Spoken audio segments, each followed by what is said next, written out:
can change the strings. You can fit one of these. It's that easy. Hi YouTube, it's me again, back, Colin, with another guitar video, of course. This one is about the upgrade which I did to the Epiphone, inspired by Gibson, Firebird. And as you know, the upgrade I did was installing this gadget, the Duesenberg Les Trem II. I've never seen a Les Trem 1, but this is called the Les Trem 2. This is the Chrome version of it. Really easy to install. If you want to skip down to the timestamps, you'll see below where you can click straight onto how to install it. It's really easy. And some sound examples using this guitar and a Fender Champ, an 80s Fender Champ, which if you just want to hear some sounds, go there, because it's a great little amp.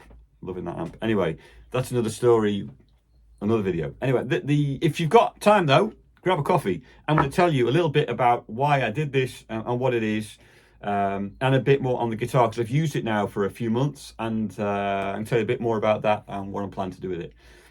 So grab your coffee. Right, first of all, the guitar itself, I've had it, like I said, a few months. It's really fun. It's a lovely guitar. I've only used it at home and in rehearsals, so not live in a gig yet.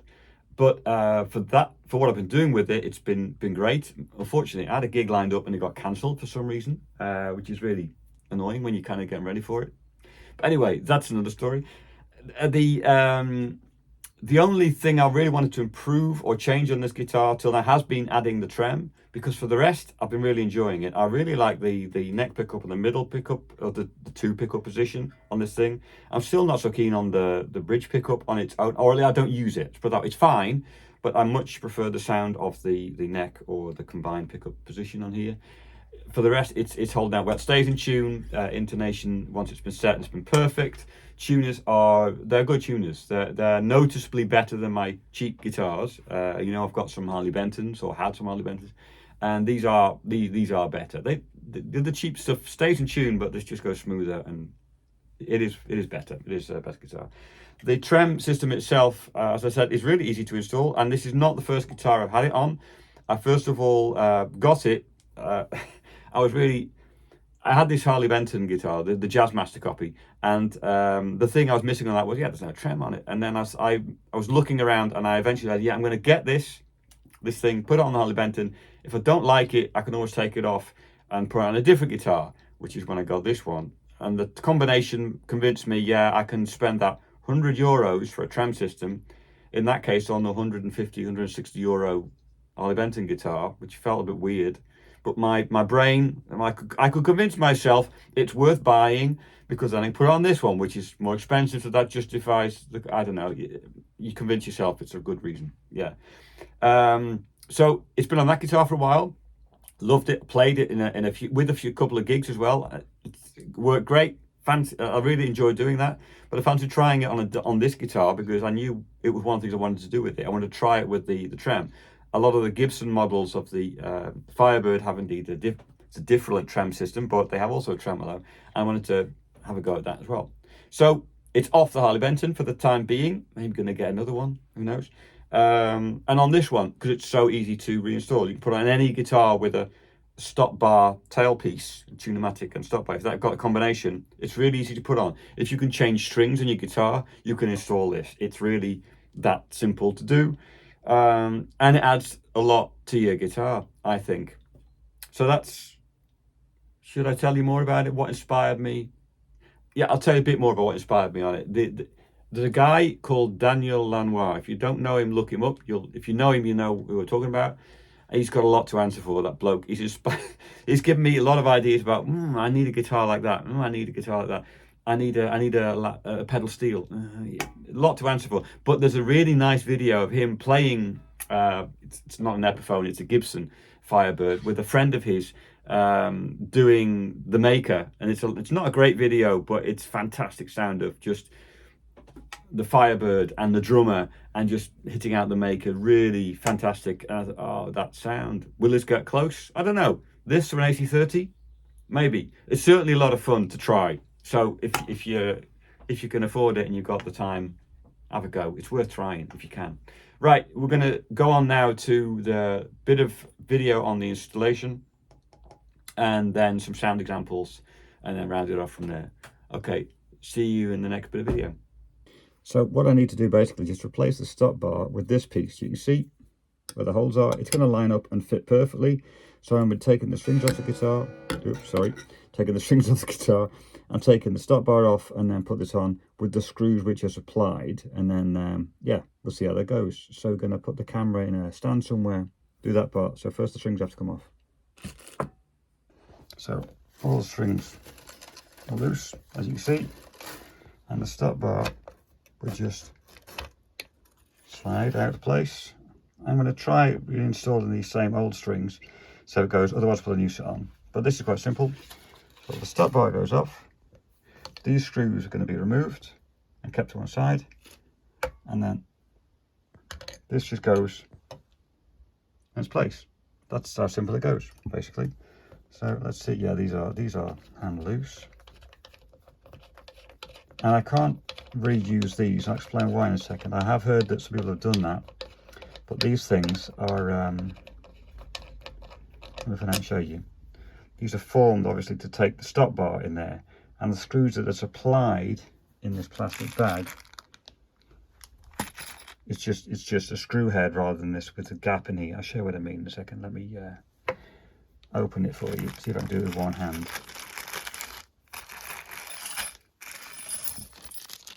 There we go. Oh, and this is interesting. There are two types of screws in here. You can see some of them have got this got a hole in it, if it didn't rather, in the end, and this one hasn't. And I've understood the difference is, if I believe the flat ones, if you get what I mean, are metric sizes, and the ones with the dint in, I think, are inch sizes. Now to find out, I'm going to take one, this goes to flat one, and see how it fits. If it doesn't easily start to get the thread, I know it's the wrong one. It's catching the thread easily, so that's the right one. So it must be a metric size, because these are the flat ones. So those two I'm going to be using to fasten it on, and these two I won't be using. So it's really easy to install. Let's put it in place. So let me take the other one off quickly. Well, see how, you can see how fast it goes.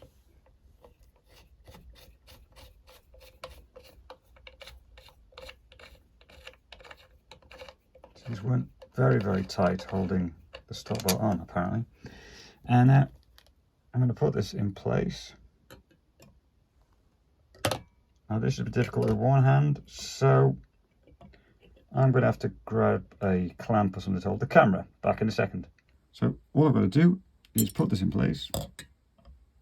And with the screw, in this case, with the flat end, if you get what I mean, without the dint, just put that in and start turning it until it catches. That one's starting, and this is the other flat one at the end, and I can also put this here. In the kit you also get a number of washers. Let me show you. There's a few washers here. These are to be used if you've got an arch top guitar, but since this is flat, just like on the Harley Benton I also tried it on, I don't need these.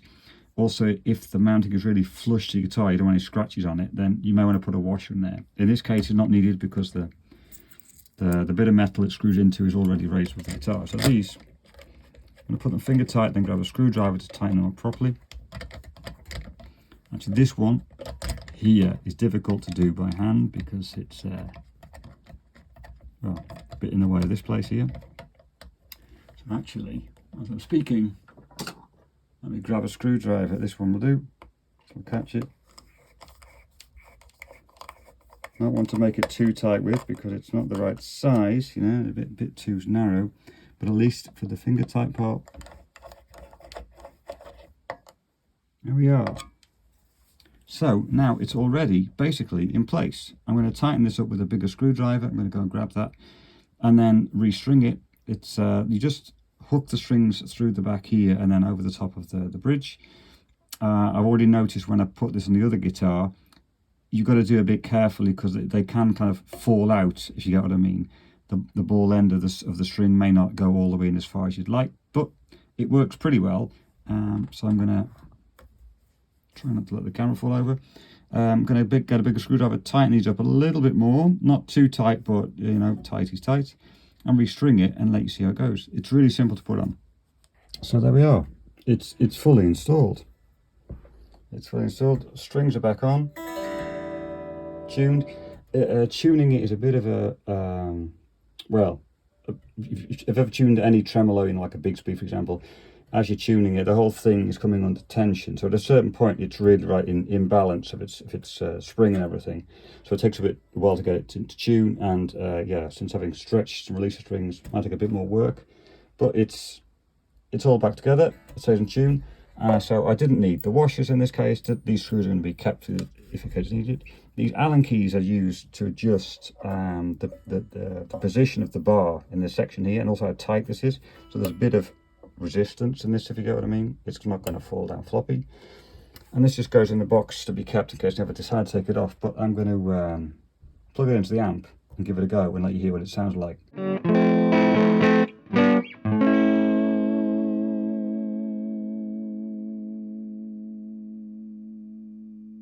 So the guitar plugged into the Champ, volume at 4, the treble and bass at 5. The volume on the guitar is slightly rolled back a bit to clean up the amp. It distorts quite easily. Anything above 3, and basically you're a bit distorted. Take it above 3 and it's magic.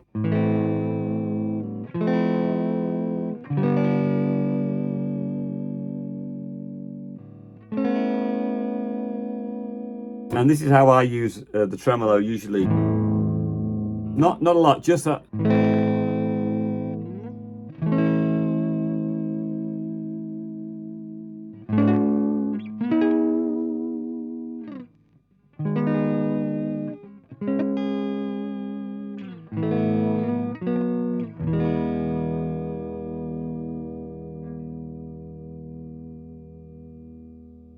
And it just works. It gives you that lovely Bigsby style, well, shimmery vibrato. Wouldn't use it for dive bombing. I don't know how well it'll return to tuning. My tip for tuning is make sure the nut is clean, cut tidily, and slightly lubricated with graphite or maybe Teflon, not WD-40, no, not Vaseline in my opinion. It gets all gunky and sticky and horrible. I don't lubricate the bridge myself because I find that these Tune-o-matic style things, they rock slightly. It's not, the string isn't moving over the bridge, it's moving through the nut. So I lubricate the nut, leave the bridge as it is, and it stays pretty much in tune.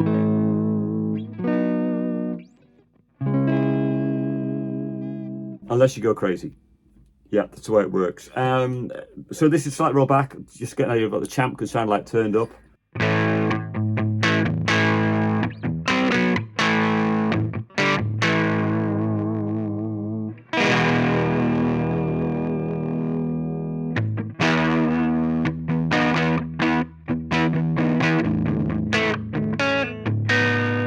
That's on the neck pickup, middle pickup, and bridge pickup, which I don't use so much. It's a bit higher.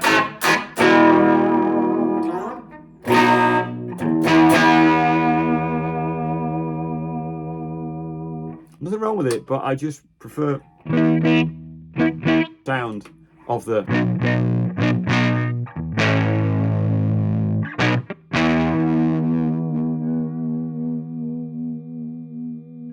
So, in conclusion, it's a really easy tremolo to fit. Like I say, if you can change the strings, you can fit one of these. It's that easy, and it's a lot of fun. So if you like it, if you want one, just go get one, try it. You can always take it off and put on a different guitar if you're not so keen. That's enough for today. Have a great Friday, everyone. Bye for now and take care.